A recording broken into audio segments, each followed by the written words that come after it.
Oi gente, tudo bom com vocês?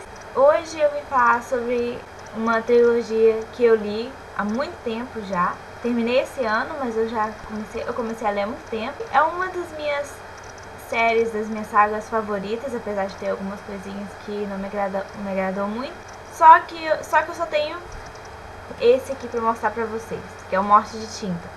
Mas começa com o Coração de Tinta, que eu vou deixar a imagem, sei lá, por aqui.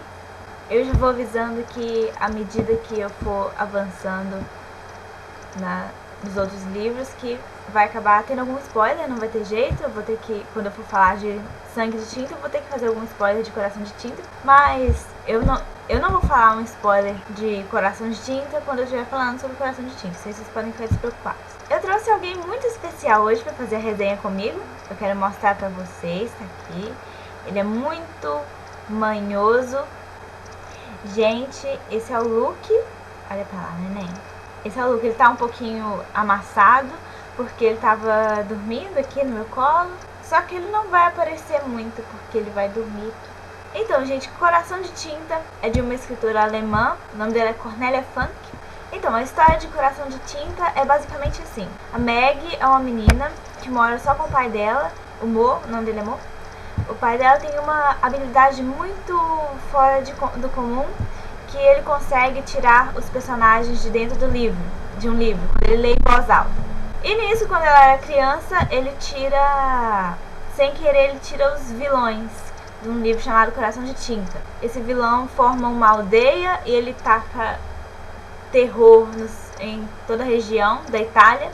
E certo dia, esse vilão decide que precisa que o Mo faça um trabalho para ele de tirar um outro ser do livro, do Coração de Tinta, que era amigo dele, na época que ele morava dentro do livro. E nisso o Mo é sequestrado, a Meg também, e tem umas surpresinhas aí. É muito interessante o livro. Essa é basicamente a história dele.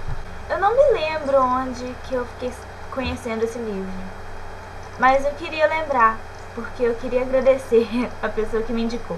Porque ele é um livro muito bom, gente. É muito fascinante. Ele é cheio de aventura, de mistério, de fantasia. Pra quem gosta de fantasia, ele é excelente. Ele é muito bom nesse ponto. E a narração dele é diferente, eu não sei explicar como é. Ela é em terceira pessoa e é muito empolgante de se ler, porque sempre tem uma coisa acontecendo, você sempre quer saber o que vai acontecer com a Meg, o que vai acontecer com o Mo, tem traição, nossa, é muito bom. Outra coisa que eu gostei muito é que, apesar de ser um livro de fantasia, a gente não consegue prever exatamente o que vai acontecer, porque geralmente fantasia é uma história mais fácil de se prever o que vai acontecer por causa de vilões, mocinhos, essas coisas. E nesse aqui não tem como você prever, porque é como se você tirou o personagem de dentro de um livro e você não sabe o que ele vai fazer ali no seu mundo. É muito interessante isso. Você não lê o livro pensando assim, eu tô lendo isso agora, mas eu já sei que vai acontecer isso no futuro. Não tem disso. O livro, o tempo inteiro, você não sabe o que vai acontecer com ele. Sangue de Tinta.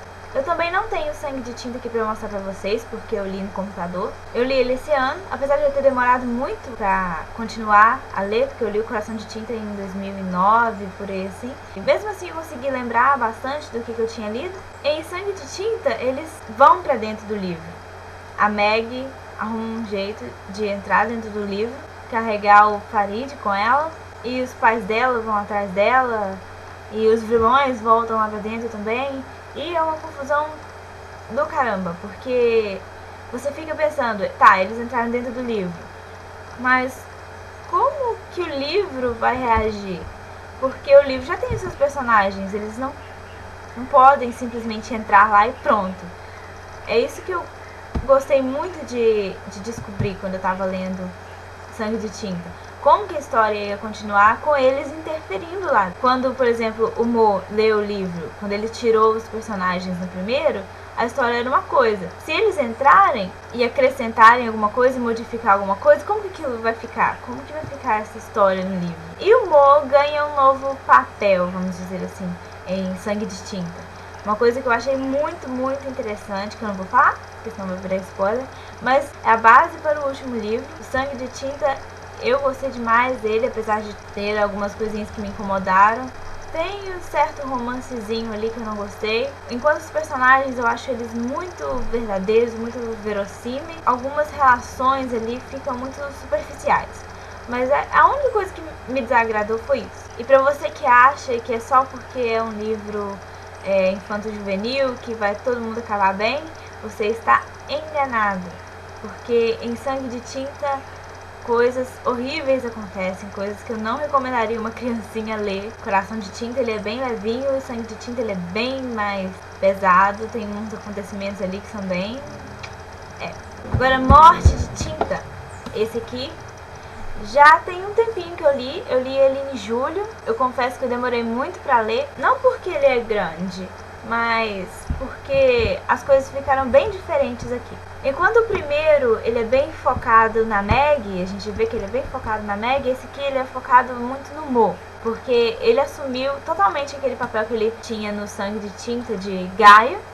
Ele assumiu mesmo, ele virou um certo tipo de herói. A Meg ficou um pouquinho chatinha, então eu adorei essa mudança. Outra coisa que me fez demorar muito pra ler, o fato de ter muitos personagens narrando. É o mesmo motivo pelo qual eu tô demorando demais a ler A Guerra dos Tronos. Perde um pouco da continuidade, porque é muito personagem e é muita cabeça, é muito pensamento, e isso me deixou um pouquinho com preguiça de ler. Porque eu terminava um capítulo, não tava com tanta vontade de ler o próximo, porque o próximo é sobre outra pessoa, que tá em outro ponto da história.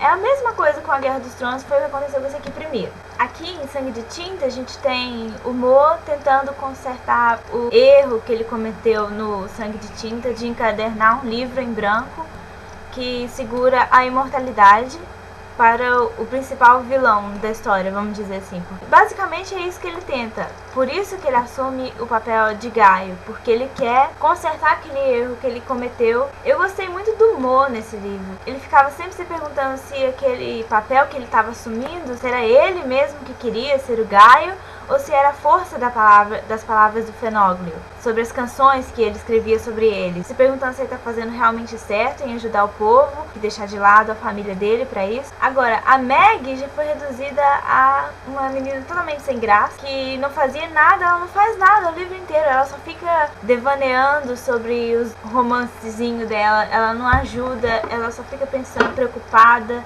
ela não faz quase nada nesse livro. E isso eu achei muito chato, porque ela era a principal no primeiro, ela devia ter um papel maior aqui. Então, gente, eu espero que vocês tenham gostado dessa resenhona minha grande. Resenhona? Tá. Não, eu espero que vocês tenham gostado dessa grande resenha que eu fiz, que eu aproveitei e fiz os 3 livros de uma vez, porque eles já estão os 3 resenhados separadamente no blog. Eu vou deixar os links aqui embaixo. Eu espero que vocês tenham gostado. E se vocês não gostaram, me digam por quê, me digam que não gostaram. Se eu falei algum spoiler, vocês me falam aí embaixo. Ou lá no blog. E é isso. Então, até a próxima, gente. Tchau. Tchau. Tchau.